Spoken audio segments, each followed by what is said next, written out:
sensing victory within reach. Anthony Albanese injecting energy into Labor's campaign after a week lost to COVID and distilling the choice for voters. I know Labor can do better, and I know Australians deserve better. Surrounded by stars of the Labor Party, your vote is powerful.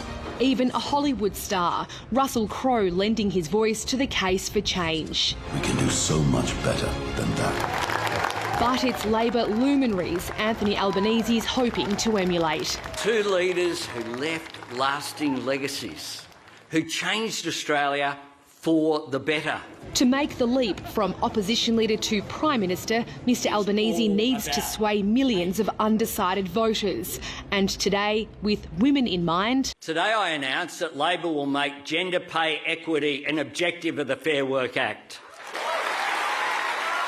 The hip pocket was at the centre of his pitch, promising to cut the cost of medicines on the pharmaceutical benefit scheme by $12.50, so the maximum price would be $30, outdoing the Coalition's pledge to cut medicines by $10. Today I announce that Labor will make medicines cheaper for millions of Australians. Cheaper medicines and cheaper housing, a pledge to help 10,000 Australians get into the market with just a 2% deposit, with a Labor government purchasing up to 40% of their property.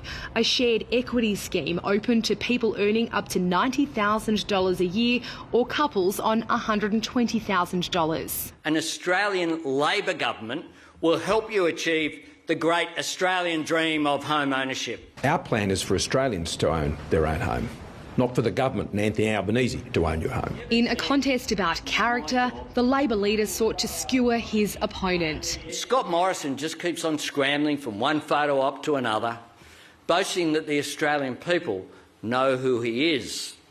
They don't think, they know.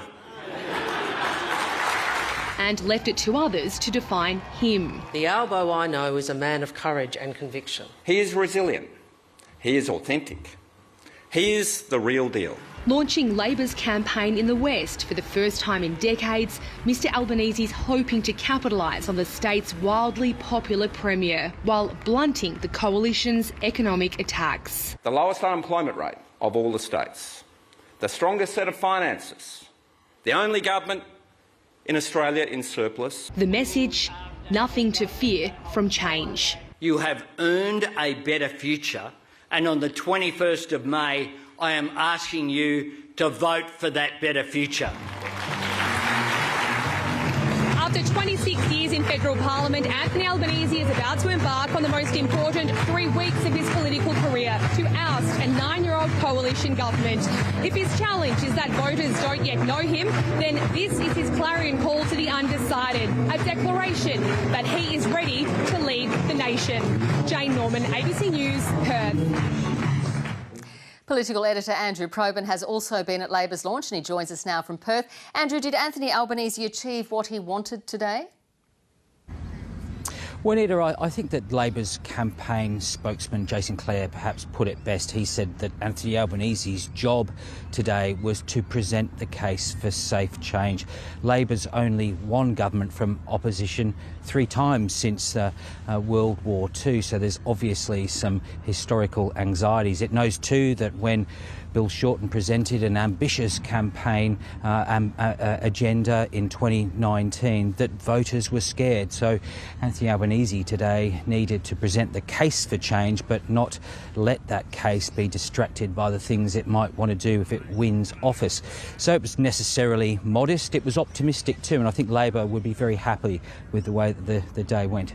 Well, now that the ALP's set piece is out of the way, what is the state of play with less than 3 weeks to go? Labor is quietly confident. It believes it's well placed here in WA, in South Australia too, and in Victoria. New South Wales is a bit more complicated, as is Queensland, which might not offer much for the Labor Party. Now, tellingly, Scott Morrison will be likely launching the coalition campaign in the last week of this 6-week adventure. Now, that tells you that Scott Morrison thinks there was gambling that the contest might tighten up and that he can convince those undecided voters to come across to his side of the ledger. 20 days to go, Juanita. It's a long time in an election campaign.